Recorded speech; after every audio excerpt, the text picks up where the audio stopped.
welcome back to my channel and welcome to another video. We are now well over halfway through August. So sadly that does mean that summer holidays are coming to an end, or they may have even ended for some of you already. I don't know when the summer ends in every single country and when people have to go back to school, but I know there definitely are places which start back at the end of August. And of course in the UK everyone starts back at the beginning of September.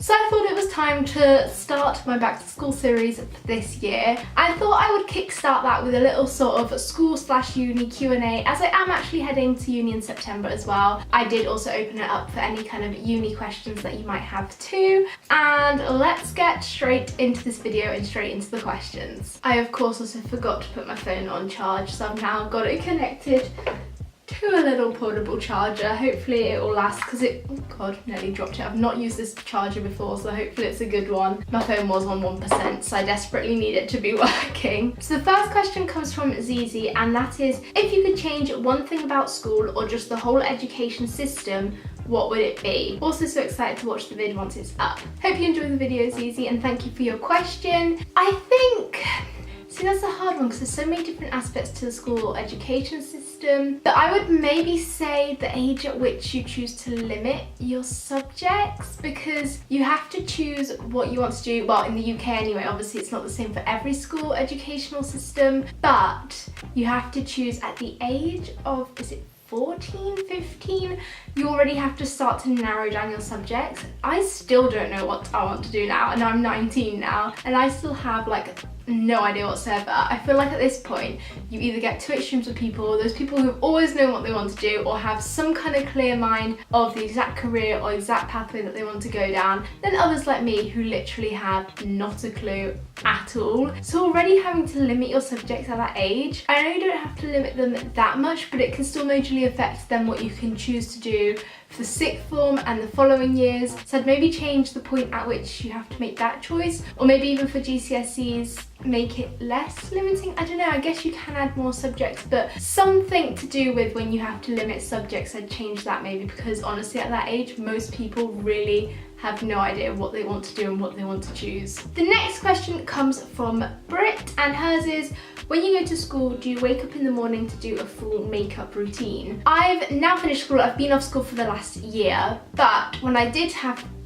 go to school before, I did do a makeup routine every morning, but it was just very basic, very simple, literally like a 5-10 minute makeup routine. I actually posted a video, I think before, maybe last year, like a back to school makeup routine, or definitely more recently I have done a quick 5-minute makeup routine, and that was pretty much what I did for school. I'd just put on a bit of concealer, a bit of powder, sometimes a bit of bronzer and blusher depending on how I felt, and then I'd do my brows, mascara, some kind of lip colour, but very sort of nude neutral, or even just lip balm or something. So I kept it very simple, very quick, so that way I didn't have to get up like a lot earlier than I would normally have to. I wouldn't bother going like full on with foundation and contouring and everything else like that. I would just keep it very simple, very quick. Katie then asks, what is your favourite subject and what hairstyles do you prefer to do for school or uni? My favourite subject, see, I've never been, this is why I'm so clueless as to where I want to go, because I've never been that person who's had one particular subject that I've been so drawn to or seriously loved. I definitely know that sort of Englishes and writing and essays and history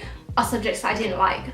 I've always been very clear on what I don't like and what I didn't want to do, but not so much what I've loved and do want to do. So I'd say more, I prefer sort of sciencey subjects, not so much physics, I hated physics, but more biology. I did do chemistry for GCSE, but didn't do that for sixth form, like that's okay, but more probably biology related. I don't mind maths, and I did French as well for my A-levels. I don't mind language, but I'd say definitely more the practical or less essay-based subjects, but I don't have one subject in particular that I love. And for the second question, on to hairstyles, I think whether for school or uni, it's great to have your hair like tied up, out your face, out the way. I don't know if this is just me, but I find it so much easier to concentrate if I have my hair tied up in a ponytail and off my face. As well, when, especially like now when it's summer or approaching the summer warmer months as well, that just helps you so much, because when it's down, it just makes you all hot and sweaty, and it's harder to concentrate and think straight, I find. I don't know, but when it's up out your face, it's definitely a lot easier to get down and get to work. So I'd say any kind of tied up hairstyle really. I also did might be last year, I did some back to school hairstyles, so I'll link that video down below and you can check those out if you're looking for some quick easy hair inspo for going back to school. The next question comes from Amelia, and that is, what are you most excited about going to uni? I think just living somewhere different. I'm going to be going to Sussex Uni, which is just outside of main Brighton area, and I think, yeah, just getting to live somewhere different, meet different people as well, be a bit more independent, and sort of, you won't have your own place. I will be living in student halls, but it feels more like your own place in a way, and just getting to experience new things as well, experience a new place, discover new places to go. And I mean, for me as well, I guess sort of living in the UK in a way I'm quite excited about, because even though I'm English, I was born and brought up in Spain, definitely feel a lot more English though than Spanish. And I go back to the UK a lot because I have a lot of family there. Most of my close relatives live in the UK,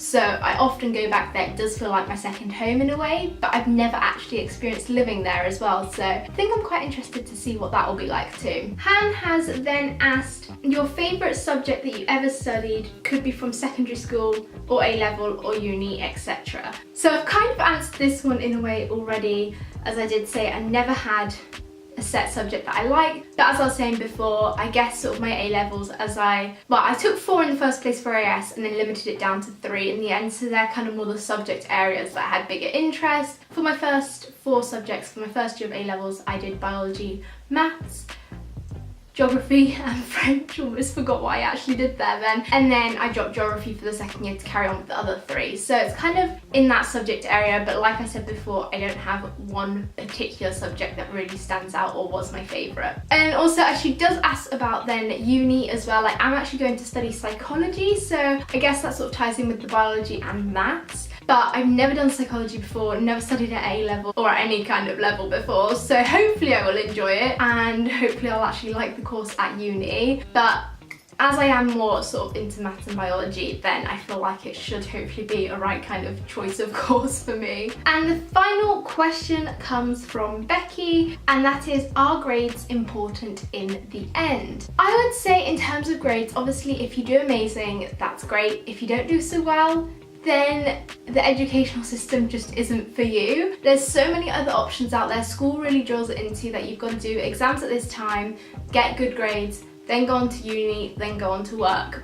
But honestly, besides that, there's apprenticeships you can do, you can get work experience. There's so many other options out there besides going to uni that you can do, that I think it's more about you and your choices and where you want to go and what you want to do, and whether grades are important for that. Because obviously if you want to become a lawyer, then you will have to do a law degree, that's just a given. And at the end of the day, if you want to go somewhere decent or to a good uni for that, you will need good grades. But if you don't want to do anything like that or follow the sort of traditional approach to education and take your own pathway, then there's so many other options besides just getting good grades and having to follow through with uni. So then if you are thinking of doing something more like that, then no, they're not important. So I don't think overall you can say whether they are important or not. It just really depends on you and where you want to go and what you want to do in your life, and yeah, where you want to take it. So those were all of the questions that got asked for this Q&A. I really do hope you enjoyed this video, and thank you so much if you did send in your questions. I've really enjoyed answering them. Also, of course, if any of you who have asked a question have a YouTube channel yourself, I'll be sure to link it all down below in the description. Definitely head over there, check out everyone's channels. Everyone does amazing content, so definitely give them a little watch. Also, if you did enjoy this video, be sure to smash a big thumbs up. Also, make sure you are following me on all my socials like Snapchat, Instagram, Twitter, linked all down below, as well as when I am doing future Q&As, then that way you can definitely take part. And it's also a great way for me to get to interact with you guys too, so definitely head over and follow me over there. And also on here, do click that little red subscribe button. We're getting closer and closer to 900 subscribers, so